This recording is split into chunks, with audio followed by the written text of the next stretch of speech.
بسم اللہ الرحمن الرحیم۔ السلام علیکم، آپ دیکھ رہے ہیں الف نیوز اور میں ہوں آپ کے ساتھ ماجد علی۔ شامل کرتے ہیں پاکستان اور دنیا بھر سے breaking news headlines. Iran کا اسرائیل پر بیلسٹک میزائلوں سے حملہ ہے۔ امریکہ کی معیشت پر پہلا زبردست وار، جنگ عالمی سطح پر پھیلنے کے لیے تیار۔ نیوز رپورٹ کے مطابق ایران نے اسرائیل پر بیلسٹک میزائلوں کی بارش کر دی، جس کے بعد تل ابیب سمیت مرکزی اسرائیل میں سائرن بجنے لگے۔ عوام نے محفوظ پناہ گاہوں کا رخ کیا اور اسرائیلی ڈیفنس فورسز نے دعویٰ کیا کہ وہ ایرانی میزائلوں کو روکنے کی کوشش کر رہے ہیں، لیکن اس تمام صورتحال میں سب سے بڑا دھچکا امریکہ کو لگا ہے۔ امریکہ کی ریڑھ کی ہڈی یعنی اس کی عالمی معیشت پوزیشن کو پہلا بڑا نقصان ہوا ہے۔ ایران پر امریکی حملے کے بعد اب امریکی بیسز کو خالی کیا جا رہا ہے اور امریکی دفتر خارجہ نے دنیا بھر میں اپنے شہریوں کے لیے ورلڈ وار ٹریول الرٹ جاری کر دیا ہے، جس میں کسی بھی ممکنہ خطرے سے ہوشیار رہنے کی ہدایات کی گئی ہیں۔ دوسری جانب ایران اب عالمی سفارتی مہم پر نکل چکا ہے تاکہ دنیا کے سامنے اپنا موقف رکھا جا سکے۔ ایرانی وزیر خارجہ ماسکو میں ہنگامی دورے پر موجود ہیں۔ ایران کا موقف ہے کہ اسرائیل ہی امریکہ کا اصل بیس ہے، اس لیے ایران نے براہ راست امریکہ کو ہی نشانہ نہیں بنایا، لیکن امریکی خفیہ ادارے خبردار کر رہے ہیں کہ ایران نواز گروہ عراق اور شام میں امریکی اڈوں پر حملے کر سکتے ہیں۔ ایران کی خاموشی کو ایک بڑے طوفان کی پیش بندی قرار دیا جا رہا ہے اور آبنائے ہرمز کے ذریعے عالمی تیل کی رسد خطرے میں پڑ چکی ہے۔ صرف خدشہ ہی کافی تھا کہ عالمی منڈی میں خام تیل کی قیمتیں 3% تک بڑھ گئیں، جبکہ امریکی معیشت کو پہلا بڑا معاشی جھٹکا لگ چکا ہے۔ یہ جنگ صرف اسرائیل اور ایران تک محدود نہیں رہے گی، بلکہ اب یہ عالمی جنگ کا پیش خیمہ بنتی جا رہی ہے۔ خبر کے اگلے حصے میں بات کرتے ہیں ایران کا انتقامی وار تیار، امریکہ اور اسرائیل پر بڑا حملہ کسی بھی لمحے متوقع۔ آئندہ 24 سے 48 گھنٹے خطے کے لیے انتہائی خطرناک اور فیصلہ کن ثابت ہو سکتے ہیں۔ ایران اب امریکہ اور اسرائیل کے خلاف مکمل جنگ کی طرف بڑھ رہا ہے اور اس بار تہران نے اپنے تمام اہداف مکمل طور پر لاک کر لیے ہیں۔ ایران کی حکمت عملی ہمیشہ سے کیلکولیٹڈ رہی ہے۔ وہ پہلے صورتحال کا تجزیہ کرتا ہے، پھر حملہ کرتا ہے، اور جب حملہ کرتا ہے تو وہ تباہی ساتھ لاتا ہے۔ اسرائیل اور امریکہ اب کھلے عام کہہ رہے ہیں کہ اگر ایران جنگ سے پیچھے ہٹ جائے تو وہ بھی رکنے کو تیار ہیں، لیکن ایران کا موقف واضح ہے، اب جوابی کارروائی کے بغیر بات نہیں بنے گی۔ روس نے ایران کے وزیر خارجہ کو بلا کر مکمل تعاون کا یقین دلایا ہے اور یہاں تک کہا ہے کہ اگر ایران گرا تو اگلا نمبر ہمارا ہے۔ چین ایران کو سیٹلائٹ ڈیٹا سے مدد فراہم کر رہا ہے اور ایران بحیرہ احمر اور اسٹریٹ آف ہرمز بند کرنے کی تیاری بھی کر چکا ہے۔ اب ایران صرف اسرائیل پر نہیں بلکہ براہ راست امریکہ پر بھی حملہ کرنے جا رہا ہے۔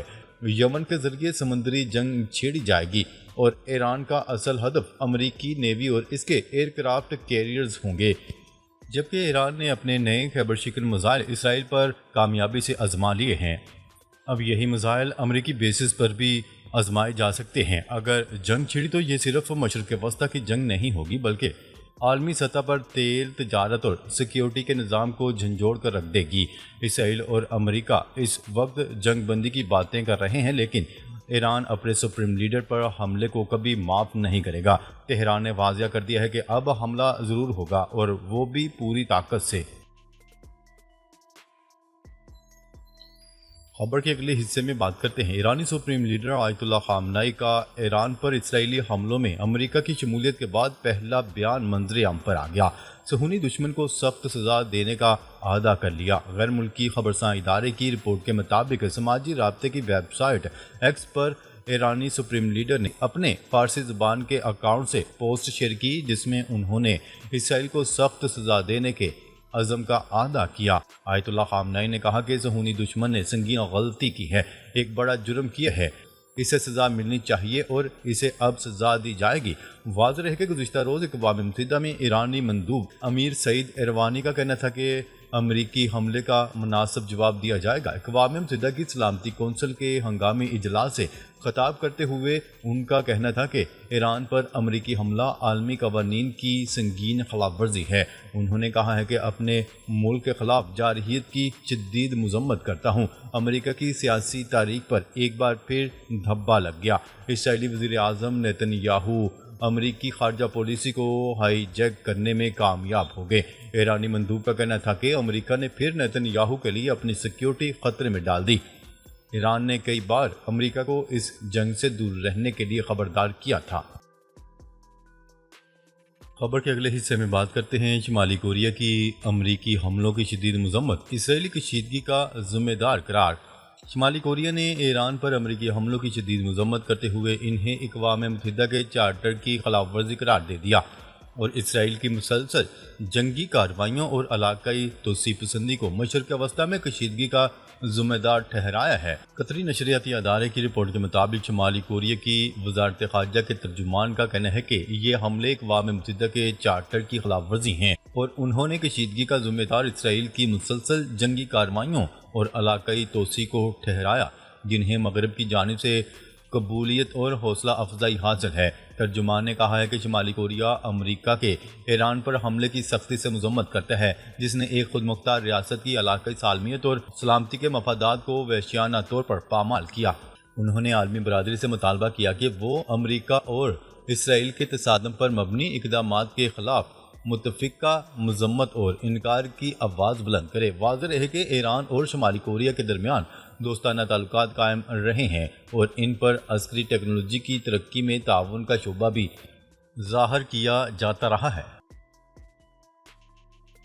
خبر کے اگلے حصے میں بات کرتے ہیں ایران نواز ملائیشیائیں امریکی اڈوں پر حملے کی تیاری کر رہی ہیں۔ نیو یارک ٹائم امریکی اخبار نیو یارک ٹائم نے دعویٰ کیا ہے کہ ایران نواز ملائیشیوں کی جانب سے امریکی اڈوں پر حملے کرنے کی تیاریوں کے اشارے مل رہے ہیں۔ نیو یارک ٹائم کی رپورٹ میں کہا گیا ہے کہ ایک امریکی عہدیدار کا کہنا ہے کہ امریکی فوج اور انٹیلیجنس حکام نے ایران کے حمایت یافتہ ملائیشیاؤں کی جانب سے عراق اور ممکنہ طور پر شام میں امریکی فوجی اڈوں پر حملوں کی تیاری کا سراغ لگایا ہے۔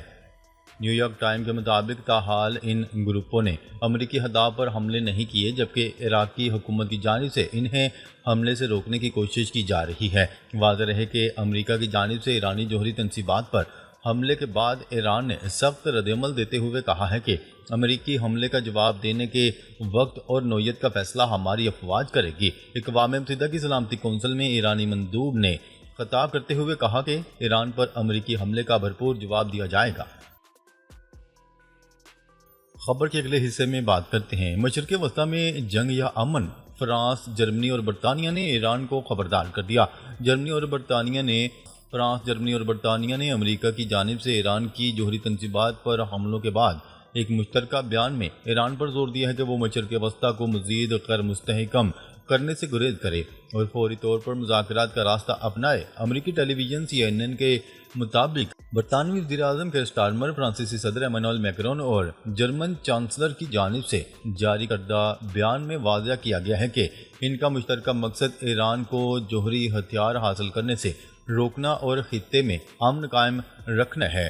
بیان میں کہا گیا ہے کہ ایران کو چاہیے کہ وہ ان مذاکرات میں شامل ہو جو اس کے جوہری پروگرام کے تمام پہلوؤں پر شفاف معاہدے کی راہ ہموار کرے۔ یورپی رہنماؤں نے کہا ہے کہ وہ اس مقصد کے لیے تمام متعلقہ فریقین سے تعاون پر تیار ہیں۔ خبر کے اگلے حصے میں بات کرتے ہیں امریکی صدر ڈونلڈ ٹرمپ نے ایران میں نظام حکومت کی تبدیلی کا اشارہ دے دیا۔ ڈونلڈ ٹرمپ نے اپنے social media platform Truth Social پر کہا ہے کہ رجیم چینج کی اصطلاح کا استعمال سیاسی طور پر درست نہیں، لیکن اگر موجودہ ایرانی حکومت ایران کو عظیم نہیں بنا سکتی تو رجیم چینج کیوں نہیں ہونا چاہیے۔ ڈونلڈ ٹرمپ کا کہنا تھا کہ امریکی B-2 بمبارڈ طیارے بحفاظت لینڈ کر گئے ہیں، ہم نے ایک شاندار فوجی کامیابی حاصل کی ہے۔ قبل ازیں امریکی صدر کا کہنا تھا کہ اس کامیابی میں بم کو ایران کے ہاتھ سے چھین لیا، اگر انہیں موقع ملتا تو وہ یہ بم ضرور استعمال کرتے۔ حملے میں امریکی فوج نے بہادری اور ذہانت کا استعمال کیا۔ ناظرین، اب تک کے لیے اتنا ہی، مزید خبریں لے کر بہت جلد آپ کی خدمت میں حاضر ہوں گے۔ تب تک کے لیے اپنا خیال رکھیے گا۔ اللہ نگہبان۔